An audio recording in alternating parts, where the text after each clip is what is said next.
16வது Negeri Sembilan மாநில தேர்தலின் மந்திரி பெசார் டத்தோ ஸ்ரீ அமீனுடின் ஹருன் லிங்கி சட்டமன்ற தொகுதியில் போட்டியிடுவார் என அறிவிக்கப்பட்டுள்ளது. நெகிரி சம்பிலான் பக்கத்தான் ஹரப்பான் கூட்டணியின் தலைவரான அமீனுடின் 2008ஆம் ஆண்டு தொடங்கி கடந்த 4 தவணைகளாக சிகமாட் சட்டமன்ற தொகுதியை தக்க வைத்துக் கொண்டிருந்தார் என்பது குறிப்பிடத்தக்கது.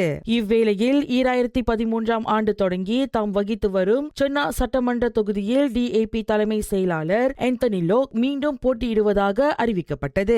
நேற்றிரவு கூட்டணி கட்சிகளின் உச்சநிலை தலைவர்கள் மற்றும் ஆயிரக்கணக்கான ஆதரவாளர்கள் முன்னிலையில் நெகிரி சம்பிலான் மாநில தேர்தலில் போட்டியிடவிருக்கும் பக்கத்தான் ஹரப்பான் கூட்டணியின் வேட்பாளர் பட்டியலை அக்கூட்டணியின் தலைவருமான டத்தோ ஸ்ரீ அன்வார் இப்ராஹிம் அறிவித்தார். அத்தேர்தலில் அக்கூட்டணி சார்பில் 5 இந்தியர்கள் வேட்பாளர்களாக அறிவிக்கப்பட்டுள்ளனர். ஜெராம் படாங் தொகுதியில் G மணிவண்ணன், நீலாய் தொகுதியில் J அருள்குமார், சிரமன் ஜெயா தொகுதியில் S முகுந்தன், ஸ்ரீ தஞ்சோங் தொகுதியில் டாக்டர் G ராஜசேகரன், ருப்பா தொகுதியில் S வீரப்பன் ஆகியோர் அவர்களாவர். இவ்வாரம் சனிக்கிழமை நெகிரி சம்பிலான் மாநில தேர்தலுக்கான வேட்புமனு தாக்கல் நடைபெறும் நிலையில் ஜூலை 28ஆம் தேதி முன்கூட்டியே வாக்களிப்பு தினமாகவும் ஆகஸ்ட் 1ஆம் தேதி வாக்களிப்பு தினமாகவும் தேர்தல் ஆணையம் நிர்ணயித்துள்ளது.